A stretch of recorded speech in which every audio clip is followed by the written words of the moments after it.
Hello students, in this video we'll discuss linear independence of functions. We say that functions f of x, g of x, and h of x are linearly independent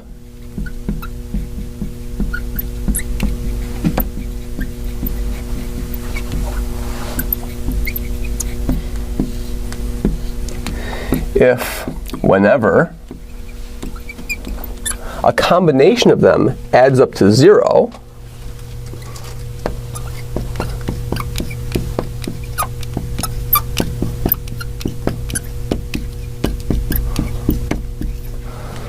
all of the coefficients themselves must be 0. So if a times f plus b times g plus c times h is equal to 0, this forces a to be 0, b to be 0, and c to be 0. If functions are not linearly independent, then we will say they're linearly dependent. So let's look at an example. Let's check to see if the following three functions are linearly independent. Cosine of x minus pi over 6. This is my f of x.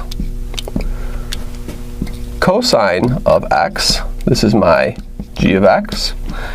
And sine of x, which is my h of x. What we can do is we can simplify the function f using the sum formula for cosine. Note that cosine of x minus pi over 6 is the cosine of x, the cosine of pi over 6, plus the sine of x times the sine of pi over 6.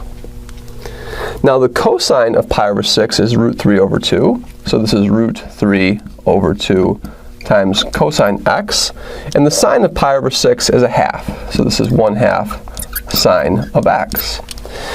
Now I can take this equality and rearrange it. So on the left-hand side I have cosine of x minus pi over 6, and the right-hand side I have root 3 over 2 cosine plus 1/2 sine. So rearranging this equation, I have cosine of x minus pi over 6 minus root 3 over 2 cosine x minus 1/2 sine x equals 0. And what I have now is I have f of x, g of x, and h of x, and I have a combination of them, coefficient of 1, a coefficient of negative root 3 over 2, and a coefficient of negative 1/2, adding up to equal to 0.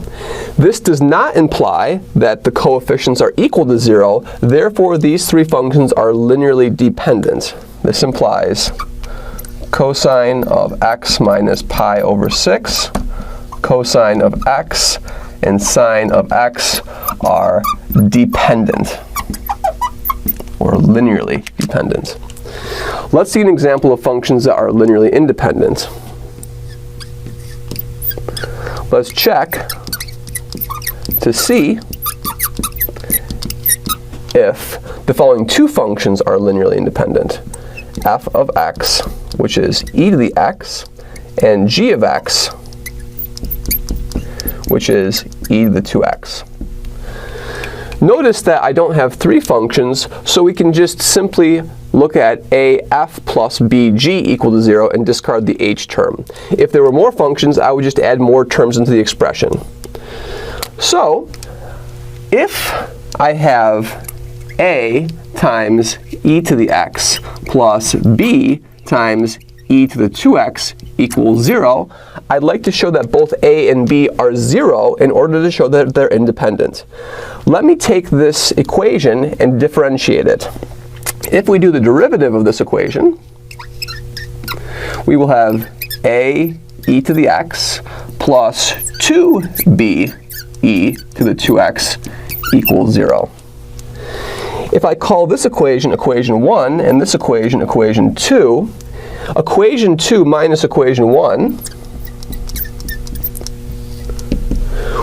the e to the ax will cancel, and I will have 2b e to the 2x minus b e to the 2x equals 0, which will tell me that b e to the 2x is equal to 0. I can cancel the e to the 2x out and conclude that b is equal to 0. If b is equal to 0, equation 1 will therefore tell me that a e to the x is equal to 0, since b is 0, and that will tell me that a is equal to 0. So both b and a are equal to 0, therefore these functions are linearly independent. In the future video, we'll exploit this idea. To test if functions are linearly independent, we'll take a sufficiently high number of derivatives and compute the determinant to see if that's 0 or not. So, to test if functions are linearly independent or not, we have to add them up with some combination and check to see if the coefficients are all equal to 0. Thank you very much.